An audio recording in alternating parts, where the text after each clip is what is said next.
On the night of June 25th, 2014, my daughter Bree was murdered by her boyfriend Josh in the home where he lives with his parents, Philip and Shannon Almeida. We have now learned through legal proceedings, including the Almeida's own words, of the events preceding Bree's death. Josh's parents did not warn Bree how dangerous Josh was, and the information they withheld ultimately may have cost Bree her life. There are still many questions as to what happened that night Bree was murdered in the Almeida home. Investigators and prosecutors have stated the evidence and the lividity in Bree's body support that Bree was killed approximately 2 hours before Josh's mother, Shannon, called 911. Bree was smart. She trusted and believed Josh and his parents, Philip and Shannon. The Almeidas downplayed their son's problems. And they told us that, well, Josh had had some problems. He was hanging out with the wrong crowd. He had been drinking. He had done drugs, and he's not doing that anymore. But Josh had a long criminal history, including an arrest just before he dated Bree. This indictment says he beat his girlfriend in a drunken rage at her home. First, he threw her on the floor and she hit the door frame.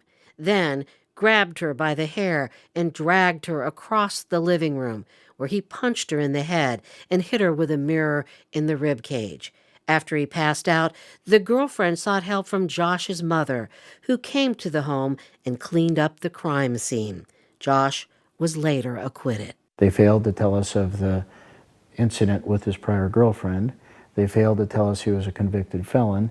They failed to tell us that they had taken multiple guns away from him and that he probably did have a gun at that time. The night Bree was shot in the head and killed, Josh's mother was home, but didn't call 911 until 2 hours after her death. The reason I asked about the guns, you asked about the firearms, and so did I, because right now there's bullet holes down the hallway, there's bullet holes through the window, there's 2 bullet holes on the side of her car. You know anything about any of that? No, I don't. Did you see a gun in the house? I asked. I don't remember seeing one. What did she say when you asked if there was any firearms? She said there were some. I was like, are they locked? Are they secured? And why did you ask her about the guns? Why did you ask her that? I would have it. Okay. You know, it's one of those things. That's like something a cop would ask, because that's why I asked you. Well, I won't say that. You know, me being, as you can see, in the green prior military, okay, and assessing hazards in workplaces and that, okay, what else is out there? And the reason I asked, I'm sorry, go ahead. I'm sorry, when people get drunk, you know, lack of a better term, shit happens. And did you, other than cleaning up the blood, what else did you clean up? Just that, the counter and on the floor. And then my wife went and cleaned his melon. Any weapons or anything? Not that I remember. Philip, can I talk to you for a minute? Sure, yeah. Let me just tell you this. He's ready to go see. Okay.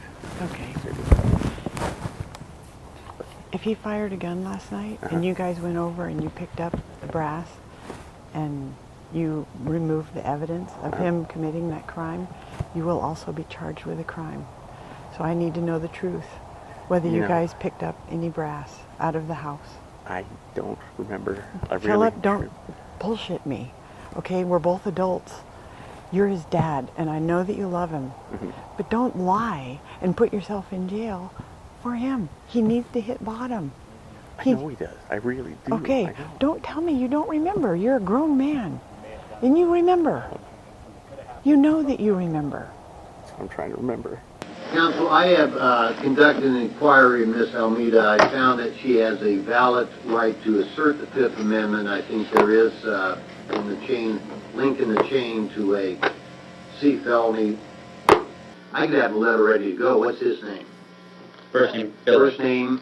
Philip. Philip. Phillo. And I assume it to be the same link that he would have a concern about that you described to me. Yes. You and your husband, Philip, went to Kimber Doobie's house? Correct. Okay. About what time did you arrive? It was probably about 1:45. There was blood on the floor? Yes, there was blood on the floor around my son. Was there blood anywhere else? On the countertop, there was like a little hand print. At some point, did somebody clean up the blood? Well, I cleaned up the blood on the floor. Okay, then as I stepped back and was looking for stuff to clean it up, that's when I saw some blood on the countertop. At that time, you know, as I was cleaning up the stuff on the floor, you know, looking around everything, there was a gun on the floor. Immediately I picked it up, looked at it, found out how to release it since it was a revolver, and then I just opened up a cabinet and put it away, secured it. One of your very first questions to Miss Doobie, who came over to your house in the middle of the night, was, is there a firearm? You went over to the house and you found a firearm, correct? After, yes, I guess. And you didn't just leave it aside, right? Pardon? You did not just leave it there. You picked it up. Yes. And you didn't just put it on the shelf. You emptied it first. Yes. Then you put it on the shelf. Correct. Your fingerprints would have been on the gun, right? Correct. Yeah. And the next day, police come over to your house, right? Mm-hmm. For the record, yes? Yes. Yes. Sorry. Okay. And they ask you, what happened last night, right? Yes. They gave you a full and fair opportunity to say everything that happened. Correct. And the one detail you left out was the gun. No, I talked to the blonde officer when she pulled me aside from the other one. Right, we'll come to that. But with that first officer, when he gave you that full and fair opportunity to say what had happened, the one detail you left out was the gun, right? I guess, yes. So then, when she was still in the house, you know, I asked her, are there any guns in the house, or any weapons, any knives, swords, things like that? And she said, yes, yes, yes. And I asked, does he know where she's at? And I think she responded, no. Let me ask you this. Why did you ask her if there were guns in the house? That's the same question the police asked me. I just took a master's course at UAA for your Masters of Public Health. And one of the things I recently read was that Alaska is high suicide rate, a lot of violence and stuff like that. So hence that's why I asked about weapons. Okay. And one, you know, if I'm going to tend to my son, I kind of need to know what's going on at that house. That's all. You were there I was there by myself. Yeah, okay. Yeah, but I don't remember if anyone else came by. I don't know. Okay. Do you remember the gun ever being fired? I don't remember anything. I remember from 9 o'clock drinking to 8 o'clock in the morning. My dad answered the door. Like he was saying, that's pretty. I mean, it's kind of a convenient excuse, but in a way not convenient because right now, what we have is one side of the story. What do you mean convenient excuse? What's the It's convenient to be able to say, well, I don't remember anything that happened because I was drunk. That's a convenient excuse to use. But it's also, hang on. What am I supposed to say? But it's also not convenient because now we have one side of the incident, we have injuries to this one person, and we have witnesses in the neighborhood saying, yes, gunshots were fired.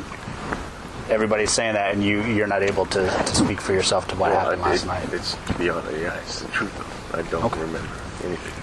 Do you swear or affirm that the testimony you're about to give today in the form that establishing is the truth, the whole truth, and nothing but the truth? Yes. Thank you.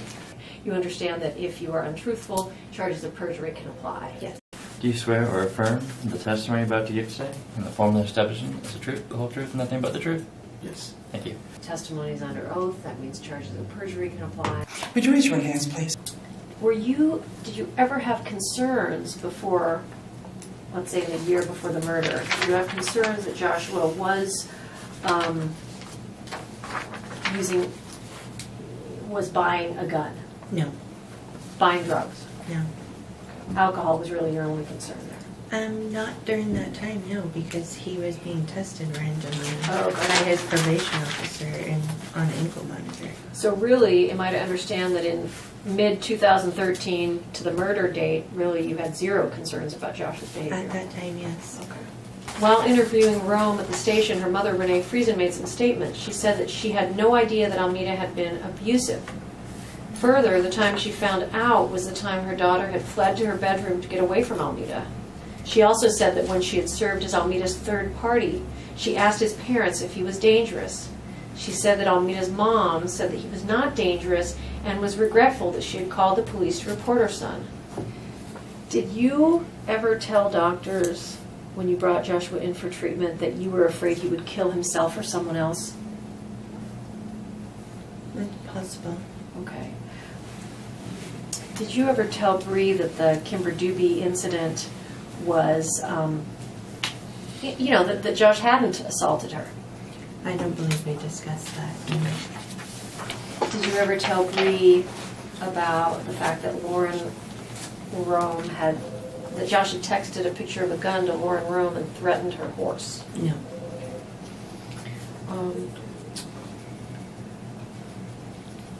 Did you talk to Bree about any of the gun issues relating to the fact that Josh was not allowed to have weapons? No. I didn't believe the gun was an issue.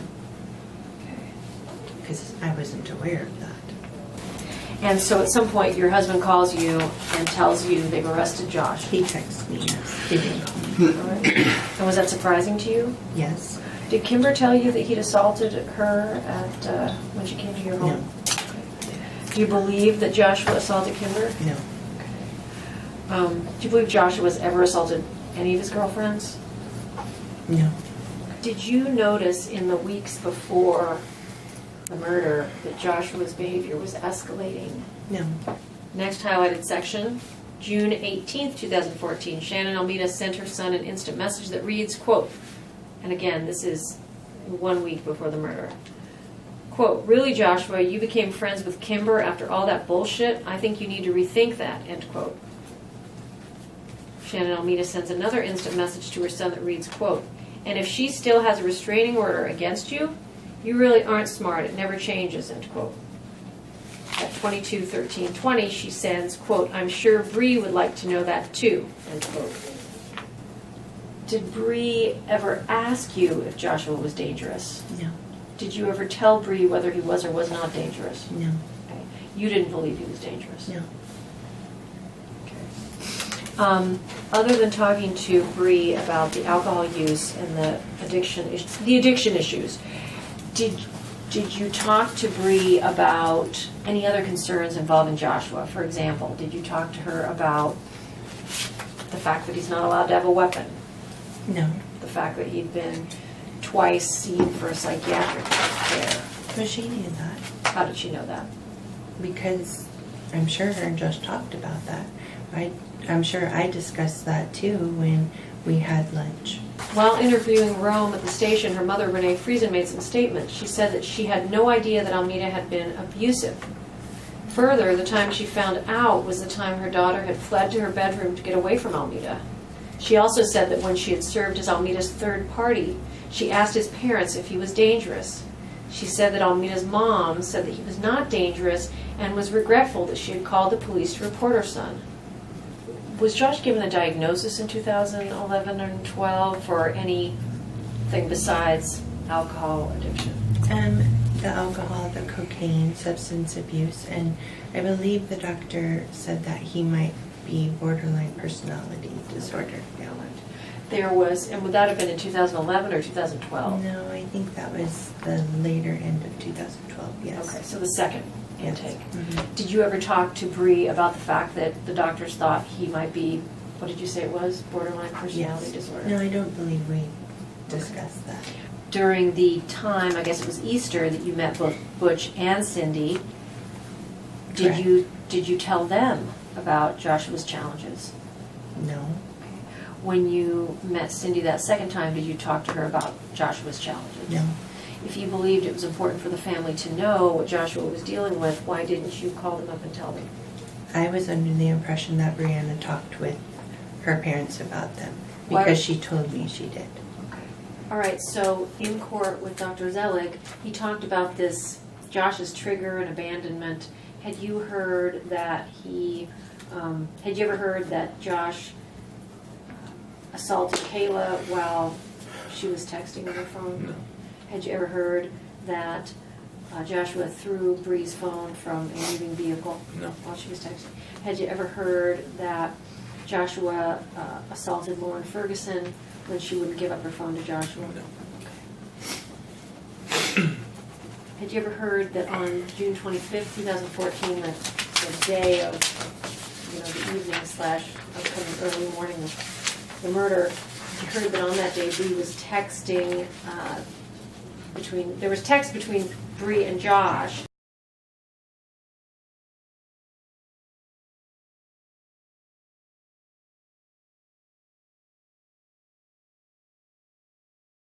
Indicating that Bree would not be moving in with Josh at that time.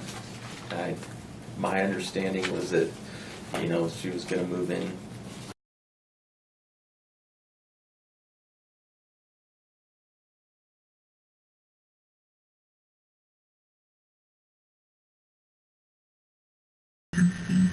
And I said, okay, I'm going to get home at about At 10:22, you sent a text to Josh, and it says something like, "What are you doing?" I don't know what's going on down there. Something like I heard the dog and him playing, and I heard the bone dragging around on the ground, and I thought he was going to study. At least that's what he said. So I was like, hey, what are you doing? And did you get any response? When I went upstairs, he poked his head up. Pointed it at her and pulled the trigger. And remember the gun going off, and dropped the gun, ran to her side, grabbed her by her shoulders, went to shake her, but I knew she was gone. I just looked in her eyes and knew she was gone. She had blood everywhere. And so I screamed for my mom. She came downstairs and called the ambulance. And I pointed the gun at her, not knowing it was loaded, and pulled the trigger. The gun went off. I stood in shock. Rushed to her side to see if she was okay. I grabbed her by her shoulders, looked into her eyes, and knew Brianna was gone. I lost it. I started screaming for my mom to call the ambulance, and everything went black. My point is that she was probably shot sometime sooner before Miss Almeida found out about it, and she was alerted and she came down. I also don't believe that the state is correct that somehow Josh shoots and he's calm and he's just kind of figuring out what's going on downstairs. What do I do now? I'll wait a while, and then suddenly I'm going to make this frantic call to my mother and to 911. I don't think that's realistic to take place. Andrew Lambert, 2 hours and 43 minutes in, says Josh didn't wait to tell his mother, meaning after the death. It was your understanding that Josh woke you right away? I'm assuming so. That's my best guess. There's a question of what position Bree was in when she was shot. Now, when Mr. Almeida told his story to Dr. Zelig, and he's told his story every other time, she was in bed waiting for him. He came in. She said, stop playing with the gun. He said, it's not loaded. Points, pulls the trigger. Look, it's not loaded. The problem with that, Judge, is that the objective evidence here doesn't suggest that she was actually laying in bed with the covers on her the way she was, where you find her in the photographs. The reason I provided you ones yesterday is because there's one real good indication that's not what the case was. She has the remote control from the TV, which is huge, laying right on her back shoulder, and there's so much weight being placed on it by her dead body that the numbers are basically imprinted into the blood print on the bedspread. So she wouldn't have been laying on top of that when he walked into the room. She wasn't laying in that position. The evidence actually suggests she was either standing next to the bed or sitting on the edge of the bed. She had her slippers on. She basically has that remote control behind her. There's no indication that she was actually laid out. And the positioning of her body itself is such that if she were laying in bed the way that the defendant has suggested, then her head would have been completely crushed up on her position of her body is almost in a curve, so she can basically fit on the bed without her head being scrunched up on the headboard. So she wasn't in that position when she was shot. When he was hugging her the first time, you mentioned that he was trying to... Well, yeah, he was just in there. He was like crying, Brianna. Sure. And I understand that it's a terrible thing that we live, and I get it that these are hard questions. I'm trying to figure out if he inadvertently moved her. Not that I'm aware. Okay, not her hands, not her... Okay. No. All right. If you have further questions, I'd be happy to address them, Judge. I do. You submitted 3 photographs of blood pool on the bed after Bree's body is moved? What's the... Those were to show that remote control was laying on the bed in the position that she was in. That's where I started, because she wouldn't have been lying on top of that remote control in that way. That's why I did that. Okay. It may not have been clear, but there's an imprint that you can see from the numbers where the remote control was obviously under her after she started to bleed. Where did you put the handgun at now? Where is it? I don't want to say. Okay. Okay, well, when the officers get there, they're going to need to know where it is. I know. Okay, it's in the dishwasher. Taylor, Joshua, I don't want you to touch her. Leave her be. Yeah, he needs to. I know. I need you to leave her be. Joshua, I need you to leave her be, please. Come on, this is not right. She's gone. She's not there. I don't know what happened, but it's awful, Joshua. But we need to let her be. You can't do anything to fix that.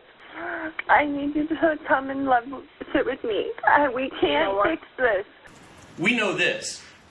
He drank almost an entire bottle of rum from the time he got there shortly after 10 o'clock until his mom goes down and calls 911, because that bottle of rum is almost empty under the bed when the police arrive.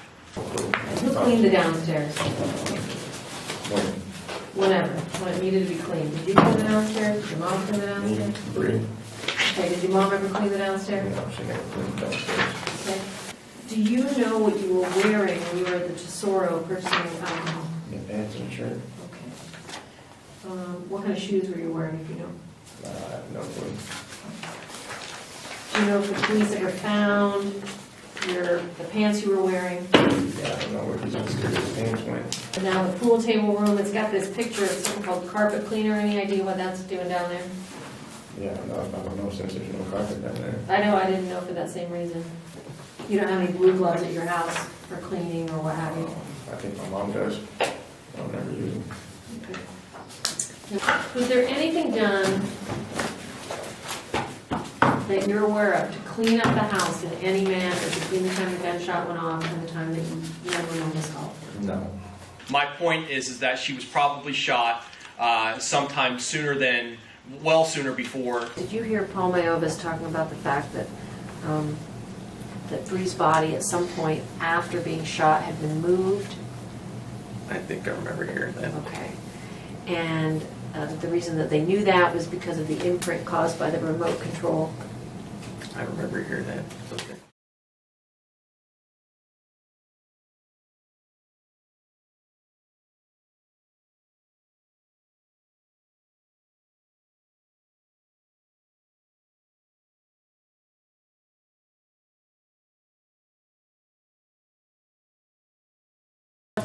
When you texted Philip, what did you say to him? He needed to come home. Did you tell him why? I told him Bree was deceased. And that was in a verbally or in writing? No, I don't think I called him. Okay. And then what, did he call you or did he respond in text, through text? I don't know if we spoke or when we spoke. What did you tell when you did next speak or have any substantive communication about it? What did you tell Philip about what had happened? I don't believe I told him what happened. I just told him he needed to come home. That Brianna wasn't here present anymore and to pray for us. When you said to pray for us, who do you mean? For Joshua and I and for everyone involved.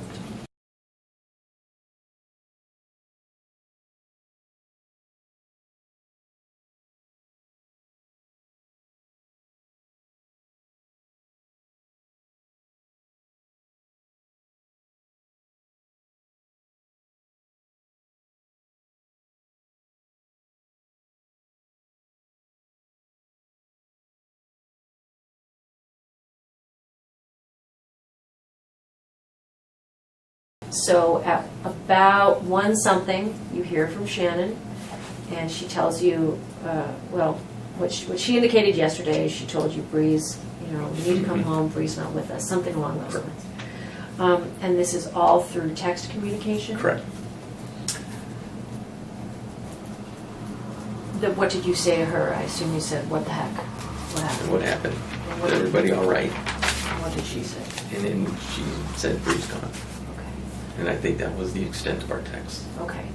Was she able, I know she talked about calling a coworker or something, calling someone or trying to get permission to call from the jail. Was she able to talk to you over the phone when she was at the jail? Well, you know, we didn't have that discussion.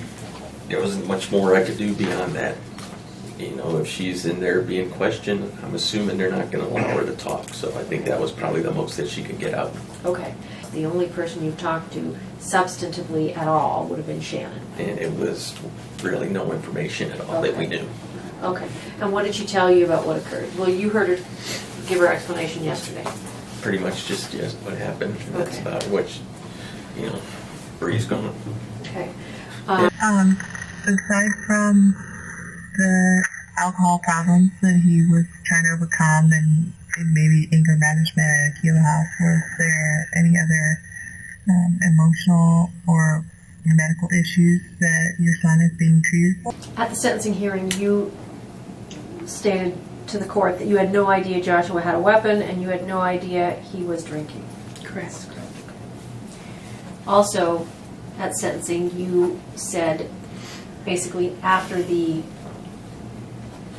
testimony of Dr. Zelig, you said, we are now aware of Josh's diagnosis. And in particular, quote, there previously wasn't any direction for us and he needs additional help, end quote. Do you remember saying that in open court? Yes. Okay. But actually, you were aware of his diagnosis back in 2011 and 2012, correct? Correct. Up until the time that Joshua murdered Bree, did you have concerns that Joshua would end up in prison? No. Did you ever ask Brianna to try to keep Josh out of trouble? Did you consider that to be her job in any way? No, absolutely not. Josh is an adult. I hand you was from Marcus Exhibit 8. These are some text messages between Bree and Mama Almeida. I'm assuming that's you. Yes. Did Bree refer to you as Mama Almeida sometimes? Sometimes, yeah. Okay. On that first page, it looks like this is a text from November 23rd, 2013, and it appears to be coming from your cell phone, 223-1601. Is that yours? Okay. It says, have a good day. Hope you have a good weekend. Please help Joshua stay out of trouble. Then you sent another text at 14:48:50, quote, I was just letting you know so you could watch him, that's all, end quote. Did you mean you wanted Bree to watch Joshua? No, I wanted her to tell me if she thought if he had taken the pills. Okay. Is what I meant. Did you ever threaten Joshua that you would tell Bree information that would cause her to be angry with him? No. In your letter to Judge Voland, it wasn't probably sentencing actually, you said there was nothing to indicate there was any trouble, meaning in his relationship with Bree. Correct. Have you, since sentencing, seen anything that would indicate otherwise?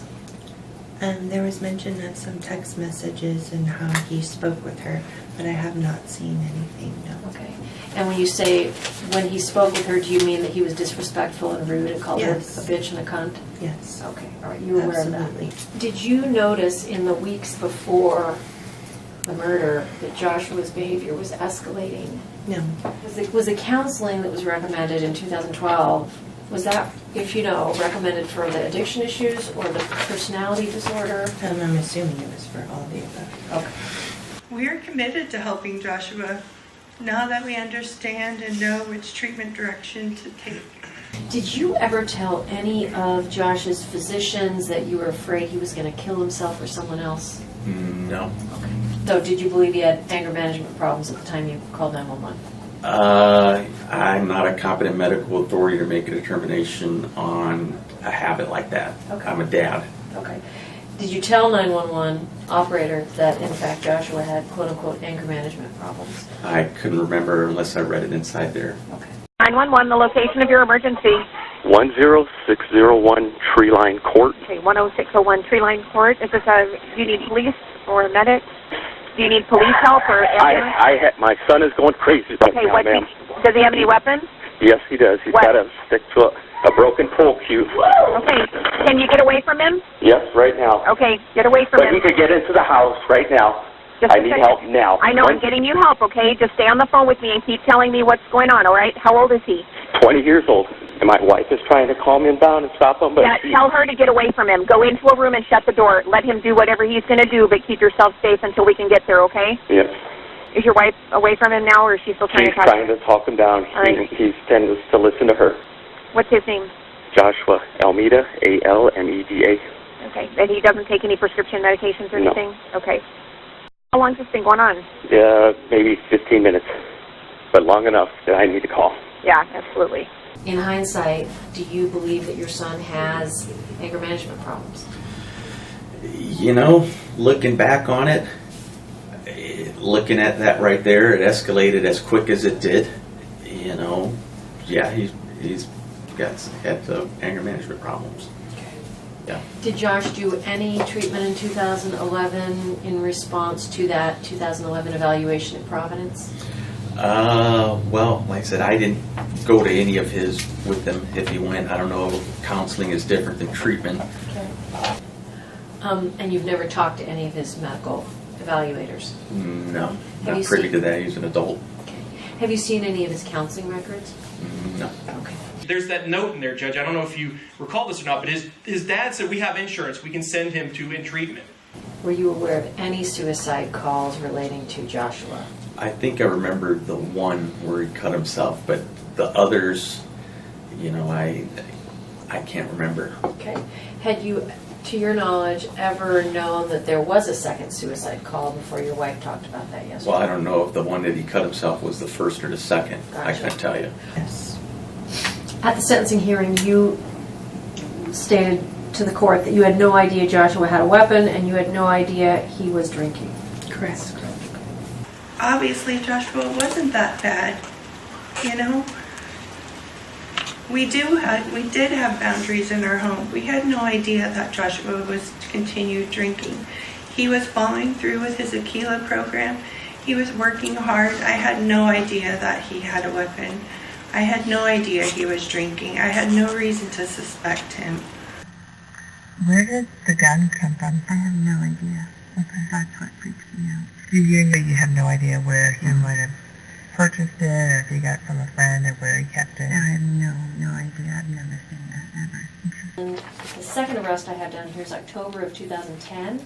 So about a year and a half later, this was a DUI, assault 3, misconduct involving a weapon, violation of conditions of release, which was drinking, and this is an incident that happened at Club Millennium.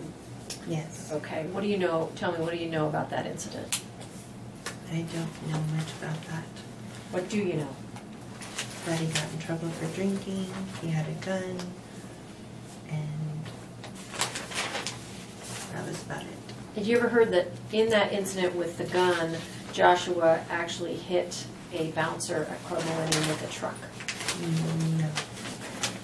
No. He was originally charged with assault 3, DUI, and weapons misconduct. It looks like the bond that was paid was $7,500.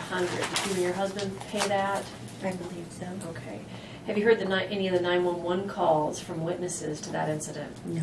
Are you curious at all to know what happened? Objection form. Answer if you Am I curious? Yeah. Let me back up and say, when you found out that your son had a gun and was drunk at this Club Millennium, didn't you want to know the specifics of what had occurred? Sure. Why didn't you find out?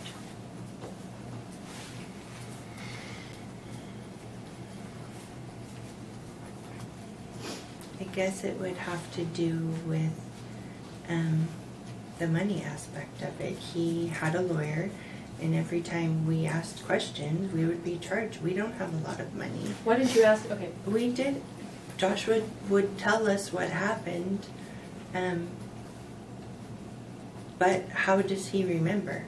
Any of this information that I've read so far in this affidavit, were you aware of that before No. reviewing this affidavit? Paragraph 8 says, after I took the gun, I told Shannon about the fight Josh and I had. I also told her Josh had threatened to kill himself, and I was afraid he would follow through with that threat. 9. Shannon didn't seem surprised when I told her Josh had a gun. Question, do you remember having this conversation with Kayla Klemke where Kayla is describing telling you that she was afraid Joshua would follow through with his threat to kill himself? No, this did not happen. Did Kayla Klemke ever take your gun? I think so, yeah. Okay. One time when I was drunk. Do you know if she told your mom that you had a gun? No, I do not know. She could have. Okay, so at any time prior to that murder, did you ever learn from anyone that Joshua was in possession of a gun? Specifically from anybody, no. Okay. You know, I mean, I don't even think Shannon even mentioned it. Have you ever been given a gun by anyone that was believed to have been owned by Josh? Not that I remember. Okay. So, in terms of whether Josh had ever been in possession of any firearm, I'm understanding that you had absolutely no idea that Joshua had any firearm up until the time that he killed Bree. Correct. And again, since you had, sounds like up until the time of Bree's murder, you didn't have any indication that Joshua had ever owned a gun, so that wasn't on your radar, so to speak. Correct. Okay. Had Shannon ever talked to you at all about concerns that Joshua may have a gun? Or? Not that I can remember. First of all, Joshua indicates that his parents, maybe it was both of you, maybe it was just Shannon, but he says that when asked whether or not Philip and Shannon knew Joshua was in possession of a firearm and had threatened his former girlfriends with it, Joshua seems to say that they did know he had a firearm. So, had you ever heard Joshua indicate that you and or Shannon were aware that he was in possession of a firearm? No. Okay. And it sounds, I'm assuming you still maintain that you knew nothing about Joshua possessing any firearm until the day of Bree's murder. Correct. Earlier, I asked you whether or not you were aware that Joshua had any guns, and it was, I'm 100% sure that your testimony was that the first time you were aware Josh had ever owned a gun was the time that he murdered Bree. Do you recall that testimony? I think so. Okay. So now it sounds like you're telling me you do remember an incident where you called the police and turned in a gun. So after reading this reminded me of the fact your son had a gun? Transpired in the past, yes. All right. Up until, just so I got it crystal clear, up until now, Pardon? you didn't, just now, Yes. when I showed you the statement by Joshua, you did not remember that your son had a gun that was taken away and which you voluntarily gave over to the police, correct? Okay. Can The you, sure, yes, okay, sure. yes, please. Earlier, we've established, you told me, under oath, Joshua never had a gun, to my knowledge, until I learned that he killed Bree with, that was the first time I knew that he had any access to a gun. Recall that? Okay, Is that true? Do you remember testifying to that? I think so. Okay, I think I okay, great. So, then I showed you this statement where Joshua is saying, I handed over, my mom found a Glock, and she turned it over to the police.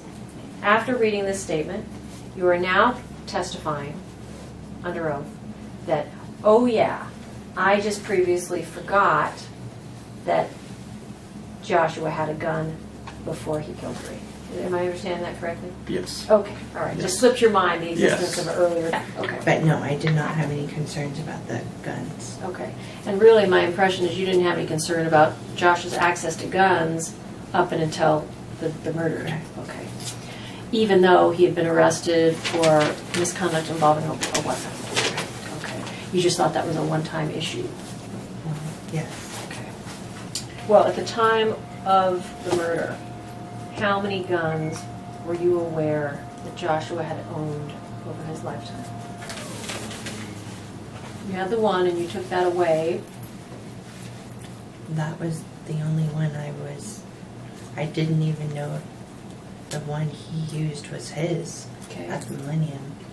So that was the only one I was aware of. Okay, so you took one away from him, and that's the one that's the first page of Exhibit 2, that Yes. gun. And then you were aware that he had a gun that was taken by the police because of the Millennium issue, but it sounds like you're not sure Right. that was even his. I had no knowledge. Were you of that aware of previous. Joshua owning any other guns? No. Have you ever seen any texts or statements by Joshua indicating that he did own other guns? No. All right, so the first page is in fact the gun that Lauren sent to you. Did you have any, what did you tell Lauren when she sent you this picture? Go check on him. Okay, and did you? Absolutely. What did you do? I took the gun away from him. Okay, you went down there and you said what? I don't know what I said, but I told him, Lauren told me that you're threatening to hurt yourself, and you have a gun. I want it, and I want it now. Okay, so what did he say? And he gave me the gun. Okay, what did you do with the gun? I gave it to my husband. What did your husband do with the gun? I believe he gave it to the police. Okay. What do you remember about the horse? That was her favorite horse, and that he was going to shoot it or something like that. Okay. Josh had relayed to his girlfriend that he was going to shoot the horse. Like that, yes. Okay. Did you have any contact or discussion with Joshua about how he would accomplish that without possession of a gun? How he would shoot the horse? Well, I mean, if I heard my child was going to shoot, even threatening to shoot something, I would want to know, hey, do you have a gun? Right? Did you ever have that conversation with Joshua? I think I did. How did you find out about this gun? Did Shannon come to you and say, hey, Joshua's got a gun? I think she said we had a discussion. What was said, I don't remember. Okay. And then I think I called the cops and come pick this up. What kind of gun was it? I don't remember. Don't recall. It was a pistol. Do you recall if it was if it was a Glock, for example? You know, the only gun I've ever had was a revolver. So anything beyond that, I couldn't tell. If it was a Glock, if it was a Ruger, Smith & Wesson, I couldn't tell you. Okay. Do you have any idea? Well, I guess we don't even know if the Glock, if the gun that was surrendered originally to the police was a Glock, correct? Correct. And so you called the police, and the police came and picked that gun up off of your doorstep. Okay. Any interaction with the police at the time you voluntarily surrendered that gun? So the gun that Shannon gave you, you put on the porch and called the police, and they just come and pick it up? That's how that went down? Pretty much. Okay. When you say pretty much, any change? I mean, you called. I can't remember if I put it on the porch or put it on the porch, and then when the officer came, I went out. I couldn't tell you. Okay. You may or may not have had interaction with the officer. Correct. Okay. But the officer did come to your house and pick up that gun. It was gone. And what was the explanation that you gave to APD? No explanation. What I don't happened? want it, don't need it, it's not mine. Okay. You call APD, correct? I'm trying to remember exactly, because there's no set thing on. I think I consulted with somebody and they said just put it on a brown bag on your doorstep and call them and say, come pick this up. Okay. So you believe what you did was put the gun in a brown bag on your porch, yes? Correct. Okay. Outside of your door? Yes. And then, And I think because the person I think said don't let him into your house, just put it right on there. okay. And so then you call APD and you say, I located a weapon, found a weapon, I think it was, and could somebody come pick it up? and it's not mine. Yeah. Okay. And then, sounds like you don't recall seeing the police there, but then it was. I don't. Okay. What's your best estimate as to when that happened? I couldn't tell you exactly. Probably about 4 or 5 months prior to Bree, I think. I can't remember. Okay. I'm not sure. 4 to 5 months would have been like, what did we say, January, February 2014? No. I get that mixed up. Not this one. I can't remember when this one was. We moved in the house in September timeframe. I'm sorry, I missed that. I'm confusing the guns That's up. okay, that's okay. So, when you say you're confusing your guns up, Well, okay. did your mom ever come and talk to you about the fact that you texted that gun picture to Lauren Rome?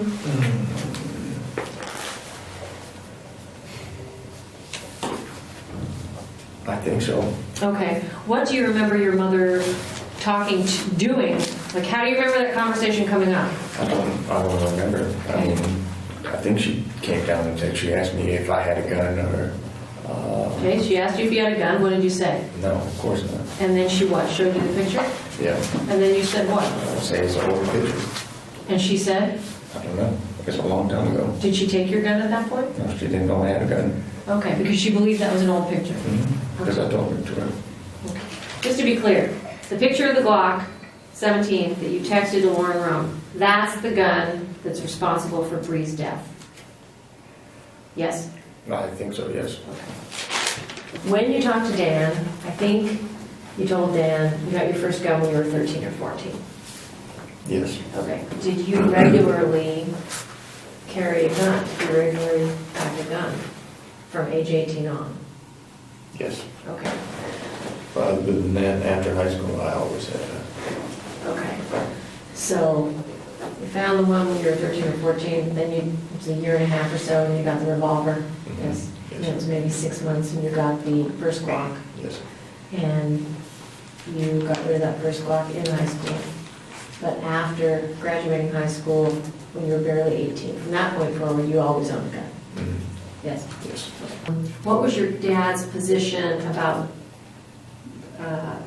whether or not you were allowed to have guns as an adult? I'm talking about when you're 18 years old.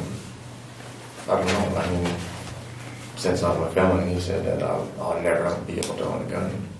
That's it. We talked about 5 guns, 3 of which were Glocks.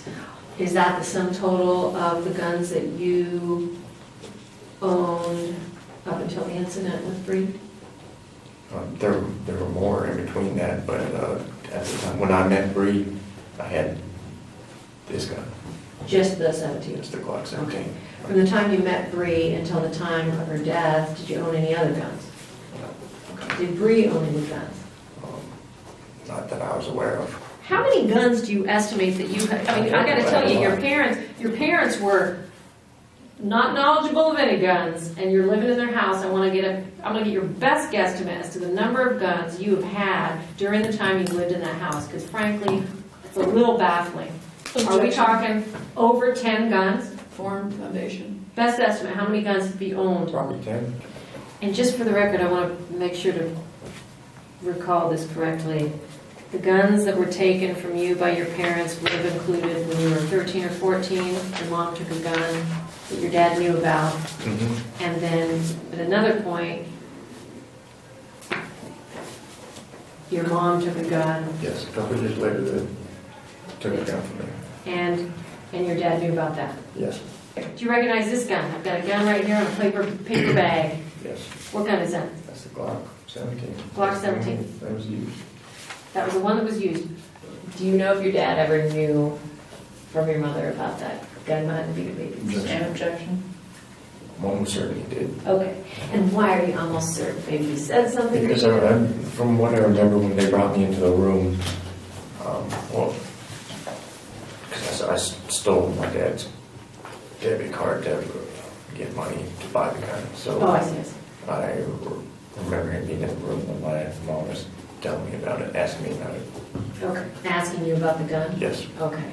Somebody, my mom or dad, did find another gun of mine, and they ended up, I'm pretty sure they turned it into the police. Okay. And I'm assuming, since you know that they voluntarily surrendered it to the police, that one or both of them said, "We're giving this gun to the police." Is that true? Yes. And you think that was sometime in 2012? Yes. And you think it was a revolver or a Glock, but none of the 5 guns we've already talked about? Yes. Okay. God, Joshua, why do you have a gun again? It's the same gun like that. I didn't even know you had a gun. One thing we do often is we'll look at Facebook posts. Had a couple of questions about some posts. Mine? Yeah. So go ahead and hand you what's... Okay. Okay. Who do you think should be allowed to own a gun? What kind of Everybody. restrictions? Okay. If your son gets out of jail in 10 years, do you believe he should be allowed to own a gun? Well, the law, the way it's written, says no. Okay. And that's not my question. My question is, if your son gets out of jail in 10 years, do you believe he should be entitled to own a gun? You know, the Second Amendment says one thing, but laws that supersede on what he's considered is what dictates. So my opinion is, no. What is your opinion? No, he doesn't deserve a gun. Okay. Follow the law. Okay. Have you heard the interview that Josh gave to Detective Foraker where he says he's owned the gun that was involved in this murder for 5 years? No, I haven't heard that, no. That statement we read by Dan, that Dan Quinn recorded, where Joshua says, I've owned the gun for 5 years. You recall that? Yes. By my math, pretty simple, it means he would have owned that gun from the time he was 18 years old. Do you agree with that? Let's see, right now he'll be 25 in July. So, yeah, I guess, but yeah. Yeah, okay. And what are the rules for gun ownership? Do you have to be 21 to own a gun? I don't know. Okay. He did get in trouble for something. We don't really know the extent of that. Okay. And so when you say got in trouble, you mean got in trouble with the law once he was arrested? Yeah. Okay. But you're not really sure what it was? No, I wasn't involved in it. She replied that she thought he has an addiction to alcohol and that he had used cocaine. Per Almeida, meaning you, at one point when Joshua wasn't living with them, he, quote, got in trouble for something, end quote, but she, quote, didn't know the extent of that, end quote. She explained that when she said, quote, got in trouble, end quote, she meant arrested. She thought the incident occurred approximately May 2013. This incident where Joshua got in trouble for something, that was a cocaine charge? Yes. Okay. If you paid $750 towards his bond, how did you not understand what the charge was? Objection form and foundation. Answer if you can.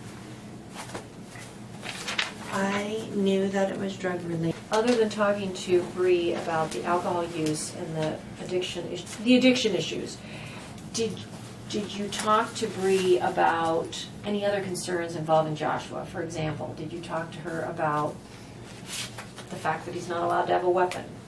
No. The fact that he'd been twice seen for a psychiatric care? But she knew that. How did she know that?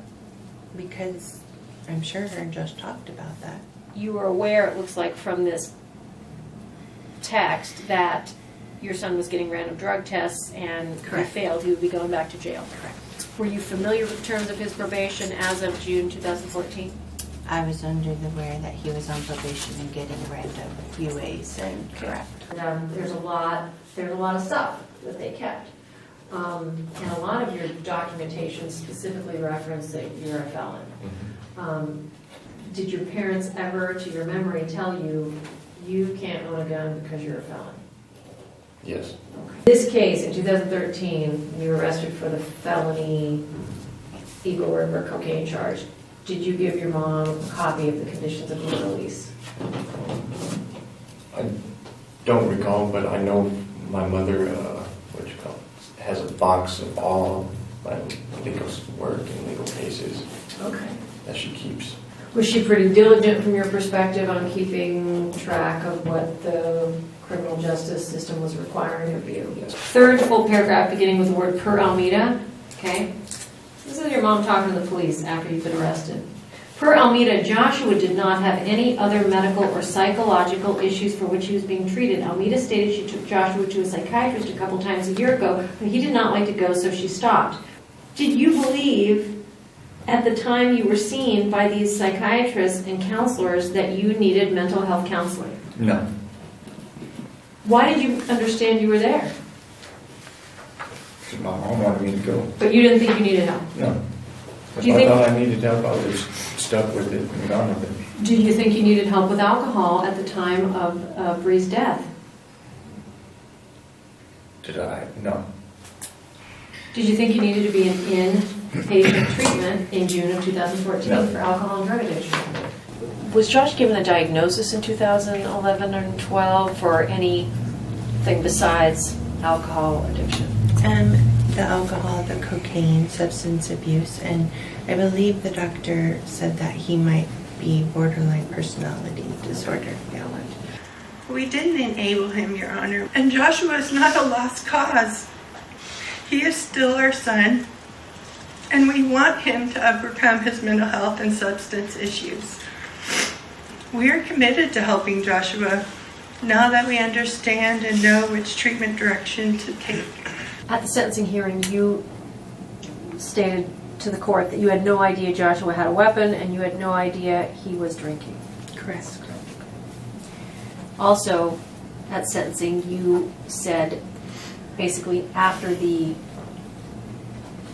testimony of Dr. Zelig, you said, we are now aware of Josh's diagnosis, and in particular, quote, there previously wasn't any direction for us and he needs additional help, end quote. Do you remember saying that in open court? Yes. Okay. But actually, you were aware of his diagnosis back in 2011 and 2012, correct? Correct. Part of your safety training with ConocoPhillips, are you required to report any safety incident?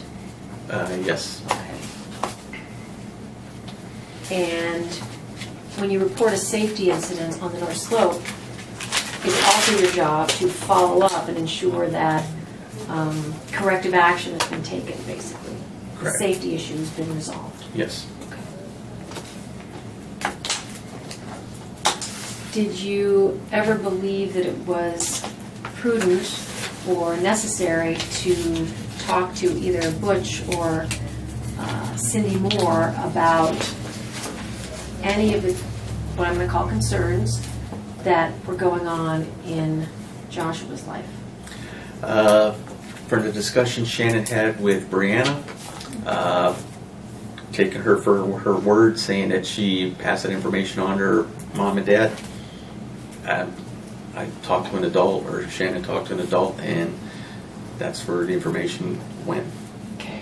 Quote, when you want to help people, you tell them the truth. When you want to help yourself, you tell them what they want to hear. Did you post that? Probably. Have you ever considered that there was something you could have done to avoid this murder? What could I have done to avoid this murder? Do you believe there's anything you could have done? No. I can't control somebody. I can't control two adults. 2 years before Bree is shot and killed.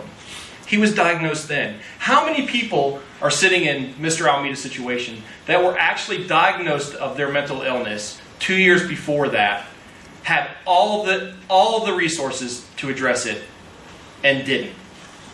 Very rare. It's very rare. They knew what he needed.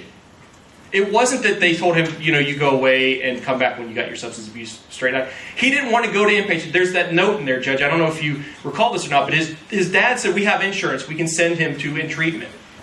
How do you treat a defendant like Mr. Almeida with all the resources and all the family history and all the support and all the opportunities he's had when most people sitting in that chair in this situation don't have those things?